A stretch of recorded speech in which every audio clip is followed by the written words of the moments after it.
Well, good morning from Phoenix, Arizona. Let me start us off with a simple but important statement. The planet is warming, and because of feedback mechanisms in urban environments, cities are warming even faster. My name is Dave Saylor, and I direct the Urban Climate Research Center at Arizona State University. I've spent most of my career exploring the interactions between buildings and the environment, and recently have become very interested in thermal resilience of buildings in a warming climate. This keynote focuses on our vulnerability to extreme heat and on solutions that can help improve passive survivability of buildings in hot climates in the absence of air conditioning. The underlying motivating factor for my research, and for this talk in particular, is that extreme heat results in significant adverse health consequences and deaths. In the US alone, there are more than 700 heat-related deaths each year, and likely an order of magnitude more heat-related hospital visits.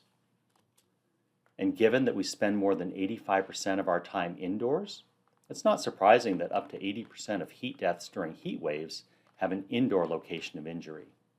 Finally, adverse health outcomes of extreme heat require three elements: exposure, sensitivity, and the lack of ability to adapt. In terms of exposure, we recognize that maximum daytime and minimum nighttime temperatures are both important, as is humidity. Certain populations, however, are more sensitive to the adverse effects of extreme heat, in particular the elderly, the very young, and those with pre-existing conditions. And lastly, the risk of adverse health outcomes is greatly increased for individuals with low adaptive capacity or ability to respond to adverse conditions.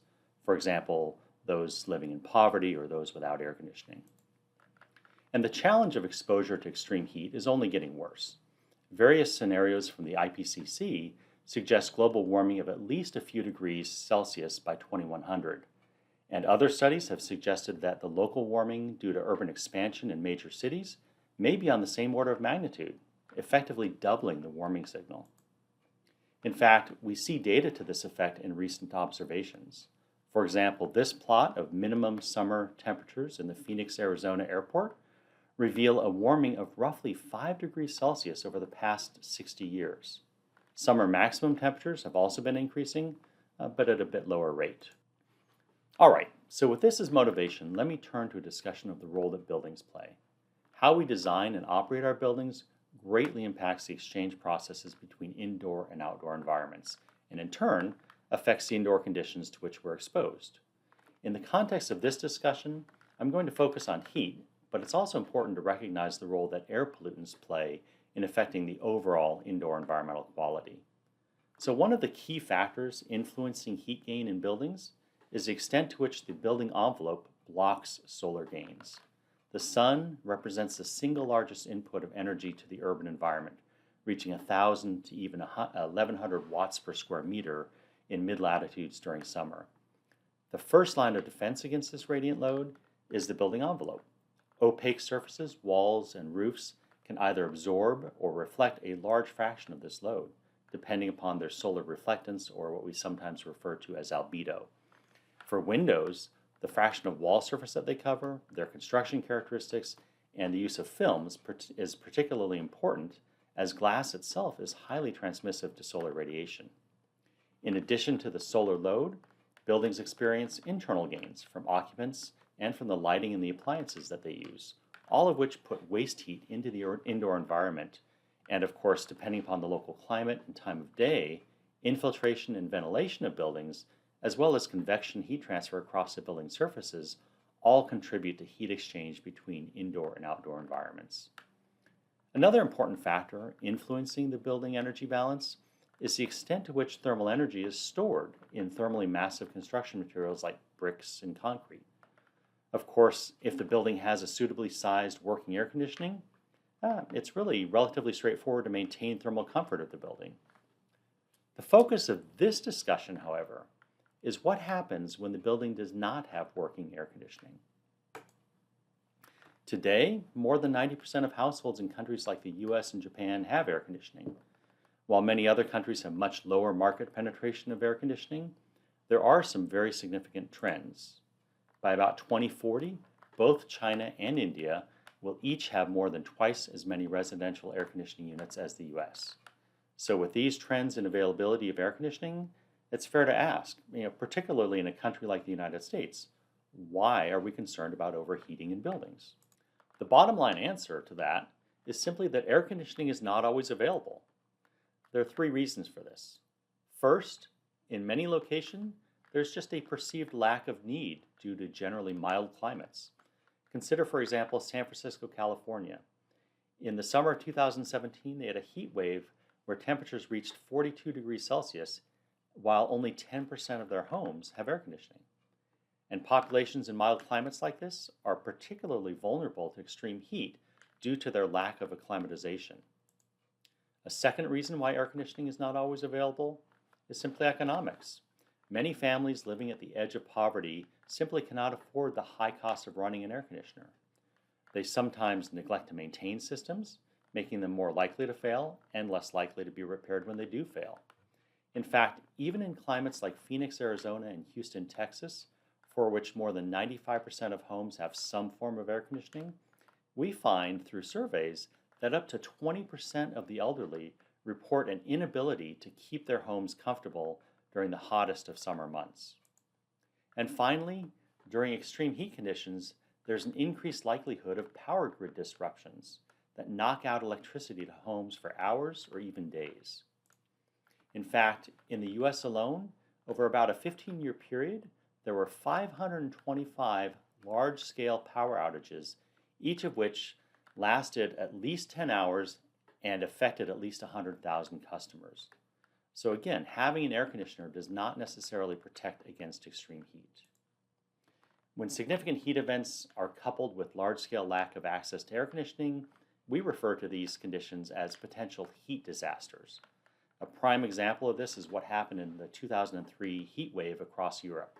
In France alone, more than 14,000 people died, largely the elderly living on top floors of buildings with no air conditioning. So I first became interested in this concept of heat disasters about 7 years ago when I experienced a power outage while I was traveling in the Middle East. Since then, I've worked with a number of colleagues and students to try to better understand how buildings respond to extreme heat, either in the absence of air conditioning or in the case of a complete power outage. We've primarily used whole building simulation techniques to explore characteristics of building construction and operations that can improve thermal resilience. We've also studied several innovations in building materials as possible solutions. So our modeling framework uses the Department of Energy's Energy Plus simulation code that takes as model input building characteristics, schedules of occupancy, internal loads, thermostat set points, etc. We usually define building archetypes representative of typical building stock. We then perturb the parameters of these archetypes to reflect various construction and operation scenarios. The model is then driven by weather input data. Depending upon the application, we'll use historical typical meteorological year, or what's known as TMY data, or a representation of future meteorological years based on output from large-scale modeling of future scenarios. The models are simulated for a full year, and then a wide range of model outputs are extracted at hourly resolution. These include energy consumption data, indoor thermal conditions, and also interior and exterior surface temperatures and convective heat fluxes. So now I'd like to touch upon results from several of our studies on this topic. First, we modeled existing residential building stock using 18 archetypes. They're detached single-family homes in each of 20 U.S. cities. In each of these cities, we modeled a 3-day power outage starting at 9 a.m. local time during the hottest 3-day period from the typical meteorological year. We tracked indoor temperature and humidity, as well as a combined metric known as the discomfort index, which is simply the average of the dry bulb and wet bulb temperatures. We looked at two thresholds for this index, 28 Celsius as the overheated threshold. Above this, the core body temperature cannot really be maintained, and there's a very high risk for heat illness. We also considered a lower DI threshold of 26 Celsius, which is considered more representative of thermal discomfort for the general population and potentially hazardous conditions for at-risk populations. This plot for Houston, Texas, a hot, humid climate in the Gulf of Mexico, shows the evolution of indoor discomfort over the 3-day period. Here we compare old construction with newer construction in which insulation values are increased and infiltration is decreased.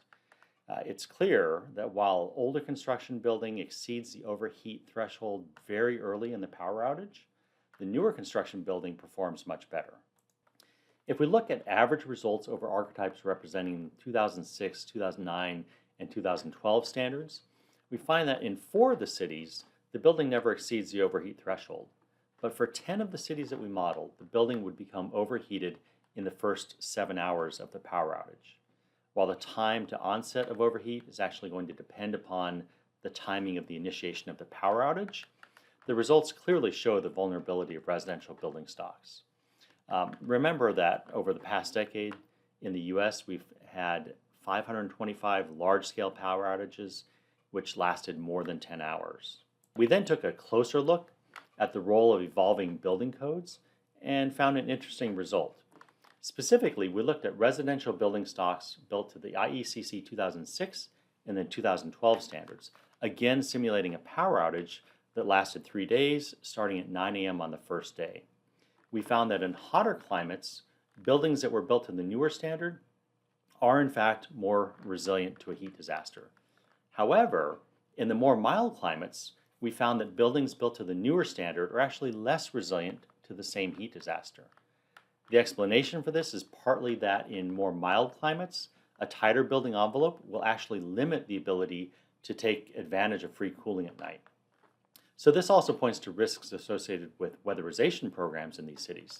Of course, the built-in assumption there is that occupants do not make effective use of window operation at night, and that's actually turns out to be a real issue in some cities, particularly in poorer and higher crime neighborhoods where residents are actually often reluctant to leave their windows open.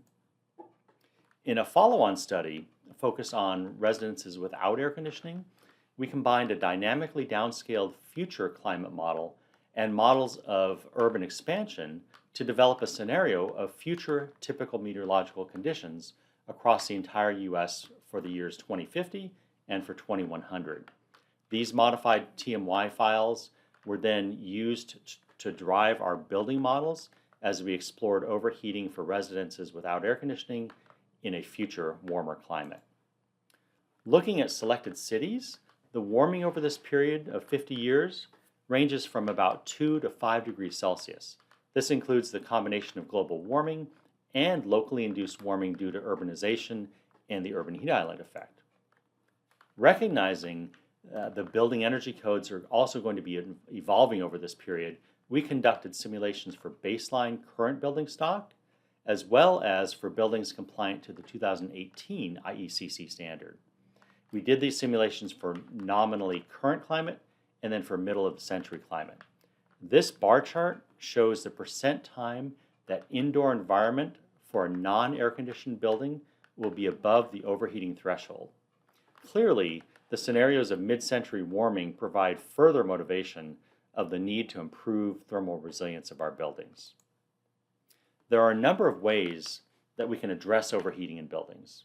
In fact, we've already talked about the role that insulation and weatherization can play. Now I'd like to talk about 2 other categories of solutions to overheating and tell you a little bit about some of our research on those topics. As a starting point, let's consider how radiative properties affect the surface energy balance of a building rooftop. The first line of defense against the energy input from the sun is shortwave or solar reflectance, or what we sometimes refer to as albedo. Energy absorbed at the roof surface then passes into one of 3 energy balance channels. First, the surface will radiate thermal energy as a function of its temperature to the 4th power, the proportionality constant being what we refer to as the thermal emissivity. The surface also absorbs long-wave radiation from the sky with an absorptivity that's essentially the same as the thermal emissivity. The surface will also convect heat either to or from the surrounding air, depending upon the sign of the temperature difference between the surface and the air, and the role of local winds and also turbulence levels. And third, the surface will conduct heat into the building as a function of the insulation level of the rooftop. By cooling the building surface through increasing both the solar reflectance and the thermal emittance of the roof, we can actually reduce both the magnitude of the sensible heat flux into the urban environment, but also the conduction of heat into the building. So this set of plots is for Phoenix, Arizona, and for Atlanta, Georgia. It shows surface temperatures in blue and air temperature in gray for a conventional roof with a solar reflectance of 30%. So this is just your typical conventional roof. It gets hot. In both cities, the daytime surface temperatures can be 40 degrees Celsius warmer than the surrounding air. At night, however, due to long-wave radiative cooling, the surface is actually cooled down to about 5 degrees Celsius below ambient air temperature. The concept of simply increasing roof solar reflectance from a low value of, say, 10% to a high value of perhaps 70 or even 80%, that's not new. In fact, cool roofs, which are typically white or off-white in color, have been around and in fairly common use for some time. And they've been the subject of a number of studies related to building energy as well as urban cooling performance. As the concept started to move from flat commercial to sloped roofs, the industry ran into some issues related to visual aesthetics and soiling and really just public acceptance. However, since only about 40% of the energy content of the sun is in the visible spectrum, there's actually a solution. The coatings industry responded by developing coatings that were only moderately reflective in the visible spectrum, but highly reflective outside of visible. For example, the black conventional metal roof sample that's in this image here has a solar reflectance of about 4%. That's a typical very dark coating. While the solar reflective version of the black, to your eyes and mine, looks identical, but has a solar reflectance of 41%. So in recent years, the material science community has introduced yet another innovation. Surfaces that have solar reflectances greater than 95% while also having very high values of thermal emittance. The result, which is sometimes referred to as a passive daytime radiative cooling surface, or even supercool roofs, can be applied to a surface coating in a passive application, or as shown in this figure, it can be applied to a cooling panel under which coolant is being circulated for use in cooling the building. So the development of increasingly affordable substrate-independent materials and coatings with this very high solar reflectance and very high thermal emittance has really created a bit of a buzz in the building sciences and urban climate communities. As in practical environments, these materials have been demonstrated to actually remain below ambient air temperatures at all times throughout the entire summer, day and night. As a result, urban surfaces coated with these passive daytime radiative cooling materials, or PDRC materials, act as radiative heat pumps. They remove heat from the air continuously through convection because they're colder than the air, and then they radiate that energy to space.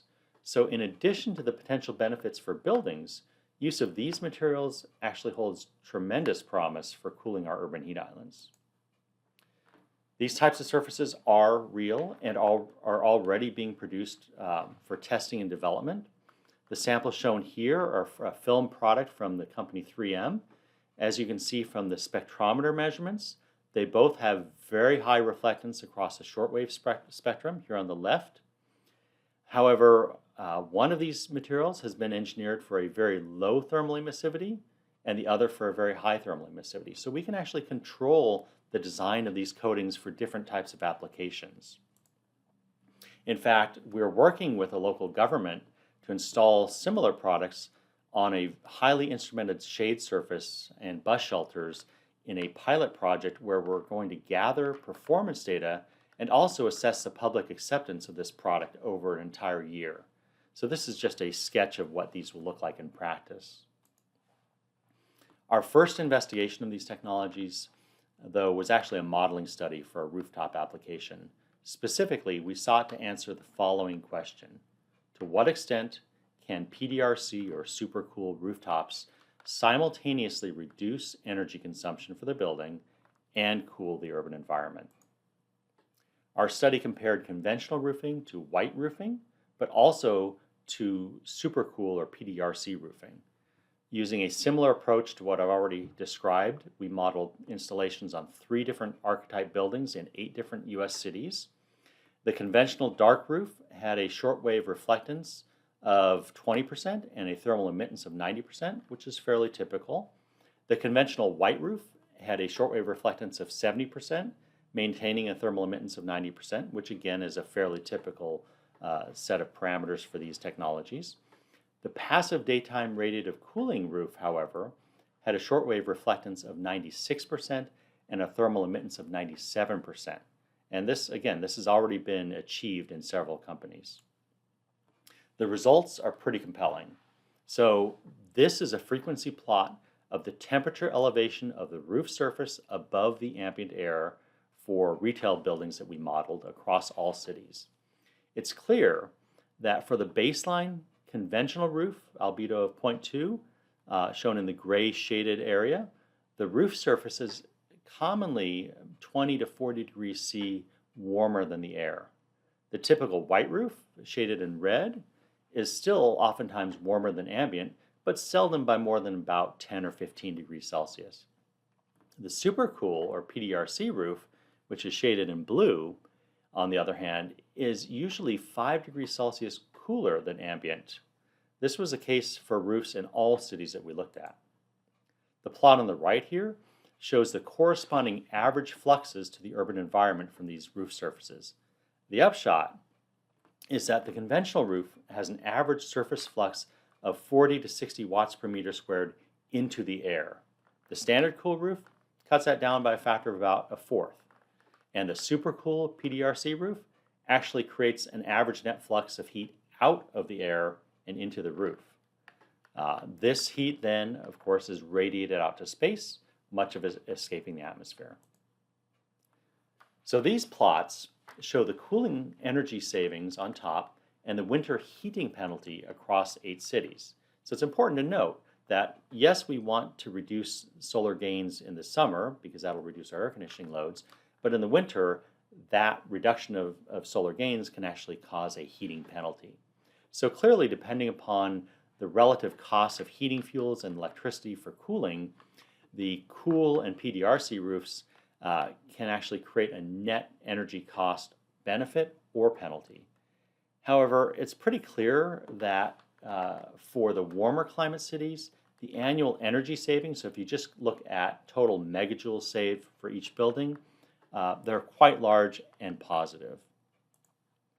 It's also important to note that heating penalties of cool and supercool roof technologies are going to become less important over time. If you simply look at this plot of historical and projected future heating and cooling degree days from 1990 through 2050, it becomes clear that the cooling benefit of these technologies is going to outweigh the heating penalty in an increasing number of cities in the US and then by extrapolation globally. Yet another way to address overheating in buildings is to increase the thermal mass, particularly indoors. So in order to modulate the temperature swings of unconditioned buildings, if we have a lot of thermal mass in the interior environment, it will actually store energy and modulate those temperature swings. Most of our work in this area has focused on phase change materials, which operate by using thermal energy to affect a change of phase of an encapsulated wax-like material. And since melting occurs without an associated increase in temperature, PCM or phase change material can store heat in the form of melting.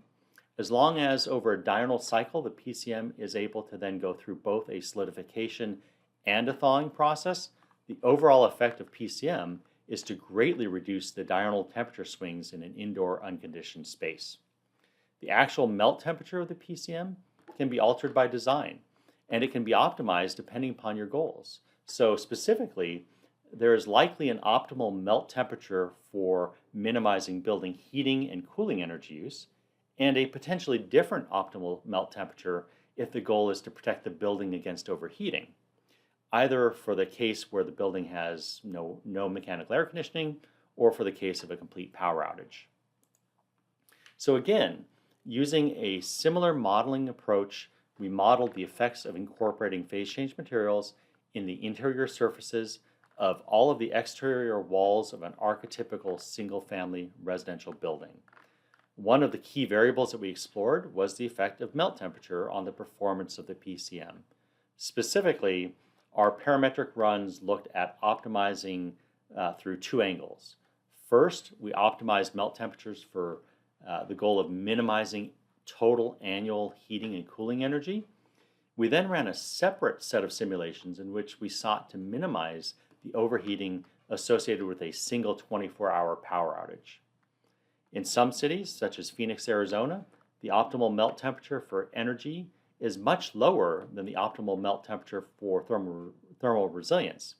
In such cases, given the high dependence on air conditioning and the associated costs, it's unlikely that PCM can be really an effective tool against overheat risks associated with power outages.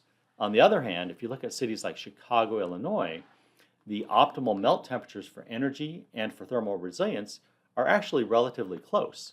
Thus, PCM with a suitable melt temperature can get most of the energy benefit from PCM while also optimizing thermal resilience in the case of loss of air conditioning. So to sum things up, first of all, it's important to recognize that air conditioning by itself is not necessarily a protective factor against overheating. Many of the most vulnerable cannot afford to install, maintain, or run it. And as a result, there's an over-reliance on air conditioning that puts cities at particular risk during power outages. Second, power outages are not uncommon and even more likely under conditions of high temperatures and high system loads, not to mention the risks to our power infrastructures associated with things like vandalism and even cyber terrorism. When power outages are coupled with heat waves, they actually have the potential to lead to heat disasters, and in such conditions, homes become overheated and potentially dangerous within about 5 to 7 hours. And as cities expand, becoming hotter due to both global climate change and local urban warming, the overheating risk may increase by 25%. Fortunately, there are solutions. Evolving building codes and practices tend to increase insulation levels and reduce infiltration. Both of these characteristics are protective in hot climates. In climates that cool off in the evening hours, they're also helpful as long as the occupants are able to operate their windows and take advantage of free nighttime cooling. Existing and new innovations in roof coatings and materials can substantially lessen the solar gain of buildings. These approaches benefit the building itself in terms of improving thermal resilience, but also have the side benefit of cooling the surrounding urban environment. In fact, the PDRC materials that we've looked at can actually reduce convective heat flux into the urban air by up to 500 watts per square meter during the summer. And finally, thermal mass and phase change materials can also improve thermal resilience, and if designed and implemented properly, technologies such as phase change materials can simultaneously improve resilience and reduce cooling energy use. So of course, I'd welcome any questions or comments that you might have. As I've had to deliver this presentation virtually, one method for future engagement on these topics would be simply via email. So I've included my email address here. I want to thank you for your time, and I want to conclude by recognizing my many collaborators and students who have worked on various aspects of this research, and of course the agencies and entities that have funded our work. Thank you again.